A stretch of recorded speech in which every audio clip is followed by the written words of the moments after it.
Zelete, thank you for your love and support. I appreciate it. Or who is Captain Ibrahim Traore? All in all, the savior, the protector, the unifier. Is he just an ordinary being or somebody who was sent to come and guide the African? Some few days ago, we heard that he was talking about some Burkinabés who left Burkina Faso to go to Saudi Arabia to go and learn Sharia law, not to learn science, not to learn agriculture, not to learn any skill, but only to go and learn Sharia law. And he said these people must abandon the study and come back to Burkina Faso now, or they should never return.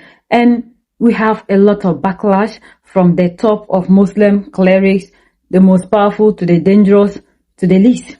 And we saw how they were instigating people, even on social media, calling him naive. He cannot destroy Islam. He came and met Islam like he's just a small boy. Like a lot of things that they were saying concerning Captain Ibrahim Traore. But finally, Mozambique vindicated Captain Ibrahim Traore. There's this news I came across, or this information I came across online, and I decided to share it with you. Mozambique is on fire. Mozambique is on fire. According to what is happening in Mozambique, some few years back, some Mozambicans were taken to Saudi Arabia. Looking at the nature of how things are, they promised them scholarship, they promised them a whole lot of things. So these people bought into the narrative, went to Saudi Arabia, studied Sharia law. When they came back to Mozambique, the other Muslims do not allow them to practice the Sharia law. So they were hanging around until there was a village that they finally discovered some mineral resources. And they have to sack, these politicians have to sack these people from that community because of the resources.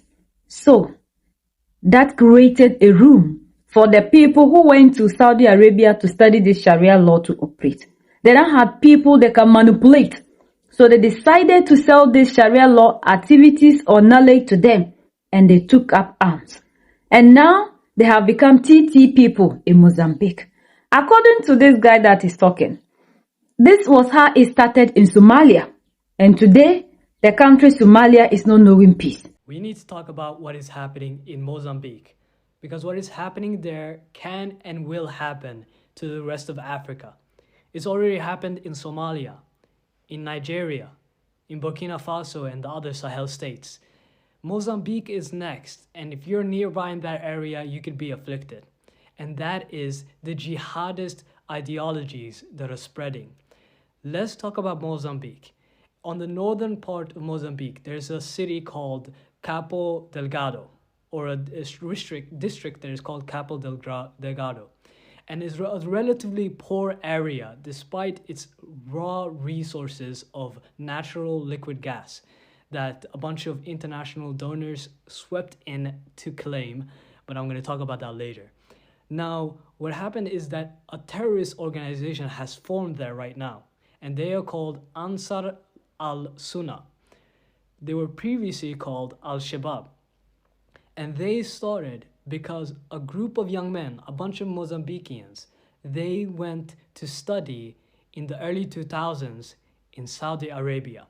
How did Saudi Arabia find these young men? Well, Saudi Arabia was trying to market themselves as the leaders of Islam, and they were trying to spread their ideologies of Sharia law across the world, especially the most vulnerable parts, Africa. They went to Mozambique. They preached, they funded this or marketed this through Islamic institutions. They said, hey, listen, we're going to give you food, housing, transportation, everything. We're going to give you a nice scholarship. Come to Saudi Arabia. And then when they arrived, they studied these, I'm going to put it up here, I can't really pronounce it, but this form of ideology, and it was Sharia law involved. Once they came back in 2012, they separated themselves from the Islamic Council that was controlling, or not controlling, but was the head of the religious groups in Mozambique. They separated themselves from them because they couldn't be imams, they couldn't preach, etc. They were not allowed to do that because the Sufism leaders who were there in Mozambique, they saw them as a threat to Mozambique and the peace of the country. So despite their prestigious education in Saudi Arabia, when they came back, they came jobless. and without any connections to be able to preach their ideologies. But they still wanted to spread Sharia law. They just needed more people. And what changed was when Mozambique discovered massive amounts of natural liquid gas in Cabo Delgado. When they discovered that amount of resources in the northern part of Delgado, the politicians, the greedy politicians in Maputo, they went there, they seized the land from the people and kicked them out. So they didn't have any land, they were impoverished, etc. That was the perfect breeding ground for this newly acclaimed jihadist group. They started to preach that the politicians are greedy, they're giving their resources to the other parts of the world, etc. And a lot of young men listened because they didn't have jobs, they didn't have anything to do, etc. So they took out these guns and they started to join these jihadist groups who promised them power, who promised them status. And that's how they started to spread. I'm telling you this story because that's what happened in my country, Somalia.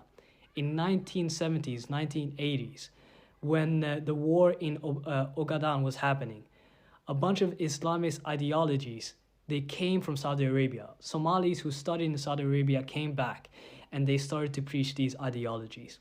And now they became Al-Shabaab. They're spreading their hate around the country. We see what is happening in Afghanistan. We see what is happening in Nigeria as well with Boko Haram, who has connections with Saudi Arabia. And a bunch of thousands of students who are getting scholarships to go to Saudi Arabia to study Sharia law. Not medicine, not political science, nothing, just Sharia law. There is something happening in Africa that we need to discuss as Africans before it's too late. These are the things that Captain Ibrahim Traore saw and decided that we don't need Sharia law because when they take our youth there, they brainwash them. Ask yourself, look at some prominent Islamic nations, yet they don't practice Sharia law.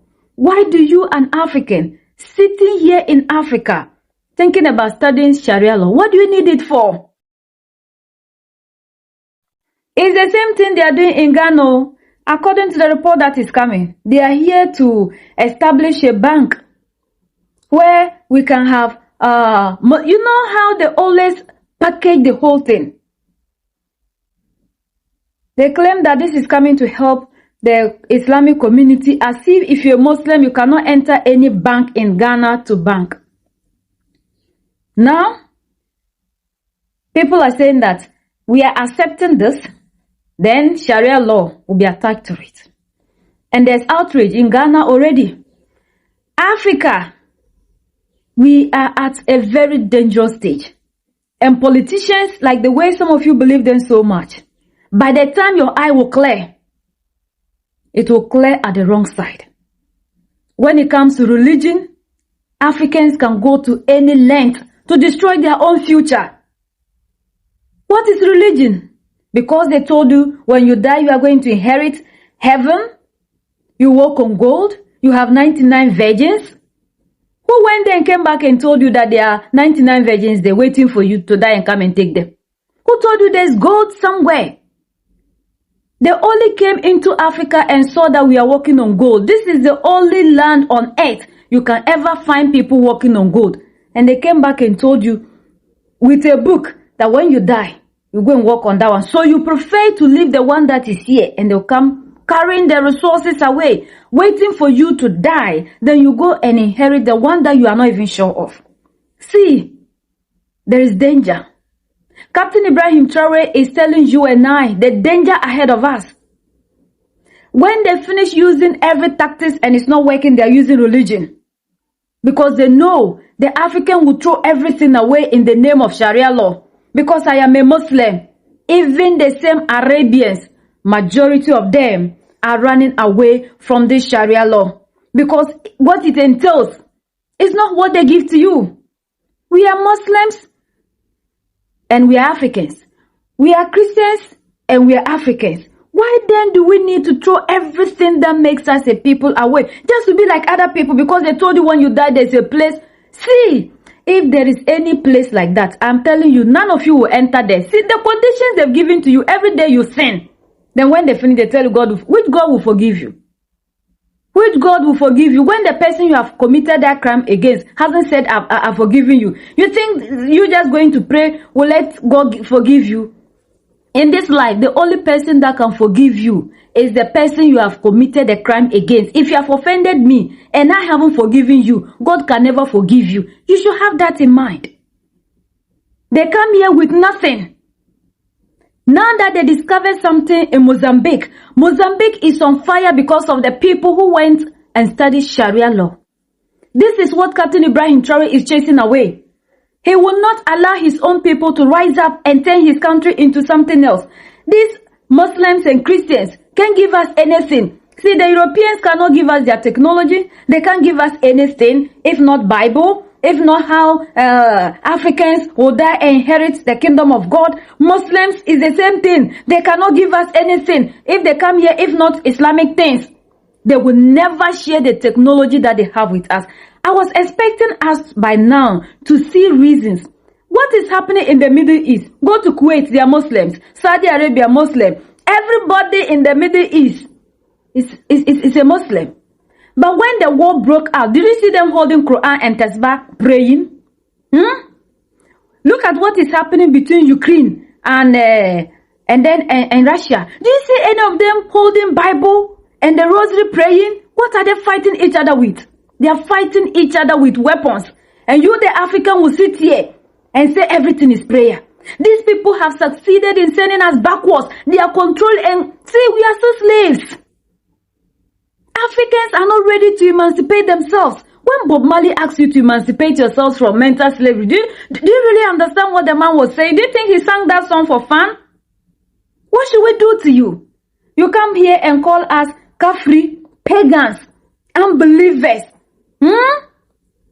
See, I am an African. I will always tell you, I will never worship any God that is not a black person. Never. I was once a Christian, but I will never go back there. Because I will not allow anybody to use religion to carry my resources. They told me I should die and go and take the one that is in heaven. What about the one they are carrying here? Look at what is happening in Burkina Faso, Mali, Niger. Look at Nigeria.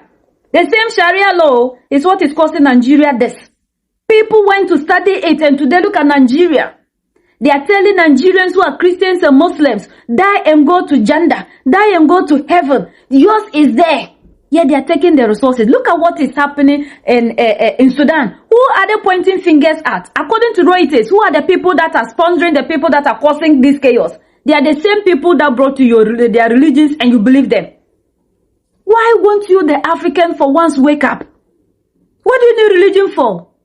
Somebody told you, my God, you are not an Arabian. You are not an European. Can you go to Europe and tell them that because you are a Christian, they should share their wealth with you? Can you go to these Arabians and tell them because you believe in their God, Allah, they should share their things with you? No. But you, the African, believe that because here that you can see the people, the Arabians, they can't give you their things. You can see the Europeans, they can't give you their things. But when you die, that one, they will allow you to eat and dine with them. When you want visas to go to their countries, look at the way they treat you. Is it their heaven they will share with you? Oh, my people, wake up. Africans, wake up. You don't need religion.